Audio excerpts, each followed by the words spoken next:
Good morning, good morning. How are you all? So, you get a call from a recruiter and he tells you you've got the interview. That's great. Great news. Just what you wanted to hear. But what now? How do you go about preparing for this interview? Well, I spoke briefly yesterday about how you should prepare for your specialization, your personal, your specialist knowledge, the technical functional knowledge that you have for the role. Today I just want to cover a couple of other little bits which I think are important that a lot of people uh, give scant attention to, little attention indeed. Anyway, this is James Foster and Careers Matter. So, good morning, Angela. So today I just wanted to talk about two areas that you should look at preparing as best as possible when you're going for an interview. Other than your background, functional knowledge, revision, and stuff like that, that we covered yesterday, and that sort of goes without saying. If you're going to go for an interview about being a project manager, then you should make sure that you can talk quite fluently about project management. That's clear. But the two areas that I think get some people do a good job of it, but a lot of people don't do this very well. They don't research the company. And they don't look at the team or as much of the team as they can see. And those are two areas that will help you a great deal when you go in for an interview. If you understand the people that you're going to be, or something about the people that you're going to be working with, and if you've got a good feel and a good handle on what the company is about already. Let's talk about the company first, and then we'll look at the team. It's obvious, isn't it, that you can go onto the website, and probably that's the limit of what most people do. Go onto the website, see what the company says about itself. Have a quick read through what products and services they offer. Review the customers that they're working with. Read through some of the case studies and testimonials that might be on the site. That's the easy bit. You know, anybody can do that, and that's the very, very least everybody should be doing before they go in for an interview. Going through, checking the news pages, see what the company is saying about itself. But what else? What else can you do? Well, there are other sites around which collect opinion, collect points of view. These days, Indeed and Glassdoor are two well-known sources for that type of information, where sort of like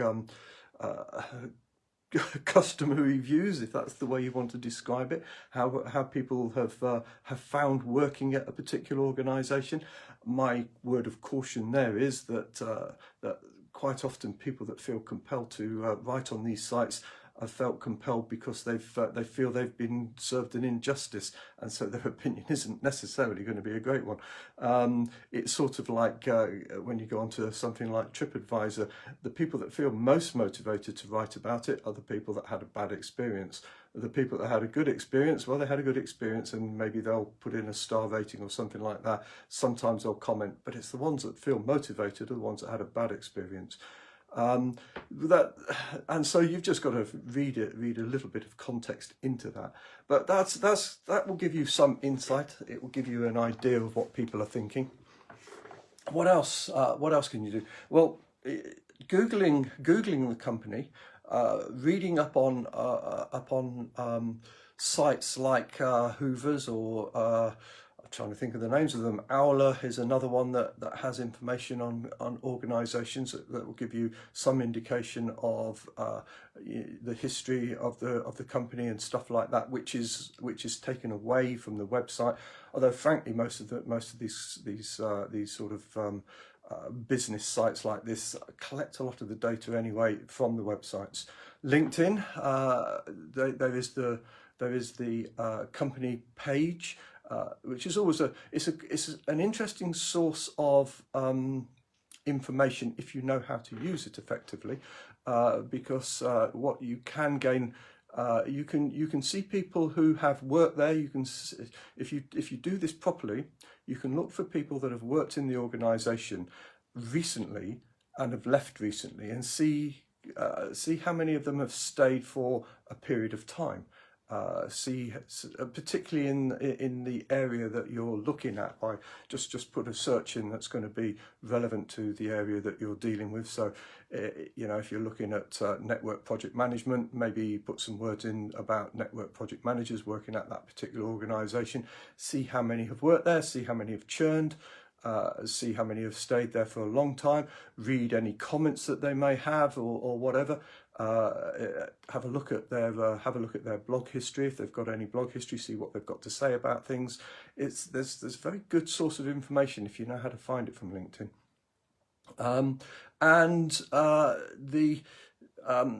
The other sort of information that you can get on there is from customers, clients as well. If you go through people in the organisation that you know are close to where you're working, this is sort of going on to the second point about researching the team a little bit as well here. But if you have a look at people that you might be working with and see who they are connected to, and see if there's any testimonials in their profiles from any of the customers and so on and so forth, all of this will give you some indication of what the organisation is doing. You can look at if it's in the UK, and I've no doubt you can do this. If the company is based in the UK, you can look at Companies House, and there is some basic information that you can usually find on Companies House, and maybe pay a little bit to get some additional information if that's important to you, particularly if you want to know about the financial stability of the organisation, which is usually a good thing. Most people do want to know how profitable the organisation is, how well funded it is. It's always good information. That a lot of companies do put that information in their site if you know how to find it. Smaller companies not so much. Larger companies publish quite a lot of information about their finances, and that's usually accessible on their site. It is public domain information, so there's no reason to hide it. So basically, there's a number of ideas and sources that you can look at. Doing some research on Google, just some Google searches on the company may also give you some information. I would, if I was looking for a particular company and was interested in that company, I'd set up a Google alert and get any news from that company coming in on a regular basis. If it's something that I've been interested in for a few weeks, few months, just to understand if there's anything that's currently happening with the organisation. It was interesting once. I took a job with a company called Telewest, the communications. And the day after I took the job, they announced a big restructuring program. I couldn't have found that out before I joined from news, anything like that. And the restructuring was a genuine restructure. It wasn't getting rid of people specifically, but it did mean that the function that I'd gone in to do was going to be changed drastically. Fortunately, everything worked out. It wasn't too much of a problem. However, it's just one of those things that if you're going into an organisation, it's a good thing to do a little bit of research ahead about if there's any news on the horizon. Have they been in any chatter around any takeovers or anything like that? Is it usually those things are hard to find, but sometimes there's chatter about it, and if a company's been subject to a takeover bid, even if the takeover bid hasn't been successful at that particular point in time. And that's information that you can ask about in interview if you know about it before you go in there. I see you're subject to a takeover bid from this particular organisation. Can you tell me about that? What would that mean for the job? What would that mean for the organisation? Is this something you're concerned about? Because you certainly don't want to be jumping into bed with an organisation that's about to disappear. So my point is there are some key sources of information. I particularly, I really do go for this strongly on the LinkedIn one, looking at what at people that have been involved with the organisation. And looking at what is said about the organisation by people that have been involved with the organisation. That'll give you some key information if you do a little bit of digging around. Funnily enough, if you actually can't find information about an organisation, that's not a bad thing. That means that people haven't got a lot to say about it, or that it's not, or maybe the company's not big enough to really attract the attention. That could be a possibility. Then looking at the team, so you should know at least who the hiring manager is. Sometimes that information is hard to get hold of, but you should at least know who's going to be who you're going to be working for. The recruiter should be able to get that information if the company is forthcoming to them. So I work for a particular organisation at the moment. I've got some jobs with this company, and they are quite reluctant to give out the hiring manager details for reasons that are completely beyond me. They seem to think that it's that's not information that I need in trying to sell the job. But I'm usually quite persistent, and I do get that information from them eventually. And I will always insist that before somebody goes in for an interview, that they know who they're going to be interviewing with, so that at least before they go in for the interview, they can do some research on the person concerned. Have a look at where they've been, what they've been doing, what companies they've worked for. Have a look at their history. Have a look at what's important to them. If they're active on LinkedIn, if they do a lot of blog writing, or if they comment a lot on other people's posts or whatever, that's a very good indication of some of the hot buttons for that particular individual, and it's certainly useful if you go into an interview and you've got some information to hand about what that individual's been talking about and thinking, because that's something that you can bring up in the interview. I saw you wrote a post on such and such a subject, quite interested in the views that you had to offer. What do you think about? And you can maybe extend, or promote a conversation around something that you've done a bit of research on, and that's usually a good thing, because the hiring manager, he'll be flattered that you've taken that sort of interest in them. Or she'll be flattered, of course. It could be either. Excuse me. The team. It's going to be more difficult for you to actually determine exactly who the team is. You will know the job titles of the people that are going to be working around you, or have a good idea of what the job titles are. And usually I would suggest that on LinkedIn, most of a team will be first line connections to the hiring manager. So that's maybe a clue as to how you can actually find out who's going to be in the team, or close to the team at any rate. Whether that is a report of the individual, or whether that's somebody that works closely with the group, or somebody that might be a part of a virtual team within that group, that sort of thing. So you might be able to get some sort of idea of the people that you're going to be working closely with, or in proximity to within the organisation, by just using what you know about the job titles, about the function of the job, and about the people in the organisation that are doing those functions, and that are closely related in a connection point of view with the hiring manager. These days, LinkedIn is getting far more cagey, and sometimes people have hidden those connections, which didn't used to be possible, but it is now. So it might not be so easy to see who is first line connection. So you might just have to do a little bit of guesswork. But have a look at the people that are in the company, that have got the appropriate job titles, appropriate function. Have a look at some of those, see what they've got to say, see if they're active on LinkedIn, see if there's any information that they've got that will help you. And of course, there's nothing wrong with actually connecting with them yourself, and maybe opening up a bit of dialogue to see if there's any information that you can get ahead of going in there. That's one of those things that I leave to the individual themselves as to whether that's the right thing to do.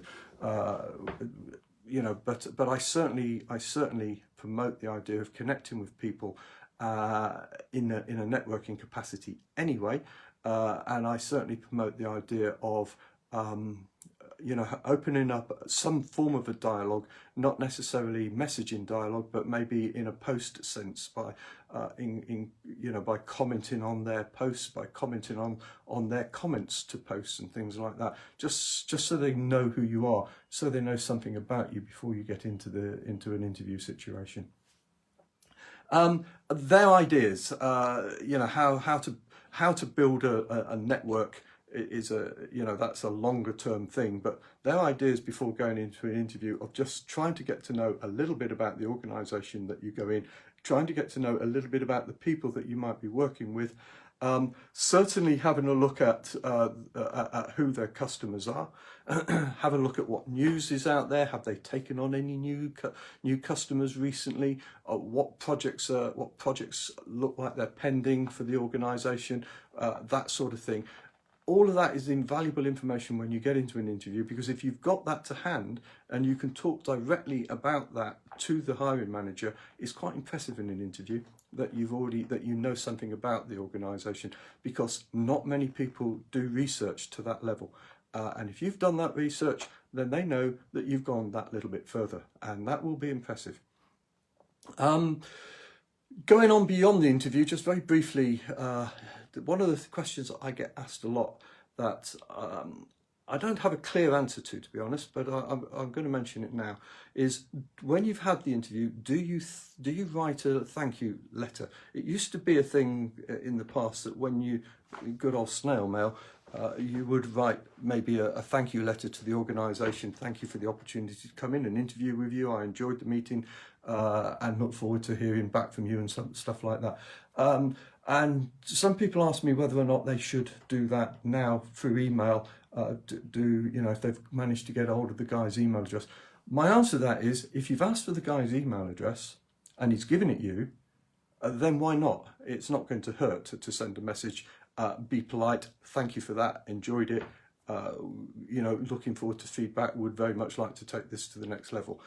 I will, as a recruiter, in any case, be talking to the candidate after he's finished the interview and get his feedback, and I will take that feedback into the organisation anyway. This is what the candidate thought about the interview. This is how he felt he got on with it. This is what he'd be very interested to take it further, or whatever. So that's something that I would do as a recruiter anyway. But I don't really have a strong view as to whether you should make that connection yourself with the hiring manager or with the HR team. Quite often the internal recruitment team, it's probably not necessary to email them and go, I really enjoyed that interview, because they'll be contacting you in any case. But maybe contacting the hiring manager, or if you've been in for a group interview with 2 or 3 of the team or something like that, it's not a bad thing to send an email back. But I don't have a strong view either way. So that pretty much concludes what I wanted to talk about today. It's just that little bit of additional preparation that people should do before they go in for interview. You've got to do the preparation for yourself, but going further than just scanning the website is always a good thing. And whatever information that you can glean, taking that into the interview, it will actually, I believe, deliver bonuses for you. So this is James Foster, Careers Matter. As always, there'll be a link with this video that will enable you to schedule yourself a 20-minute call with me. And I look forward to potentially speaking with you in the next week or so.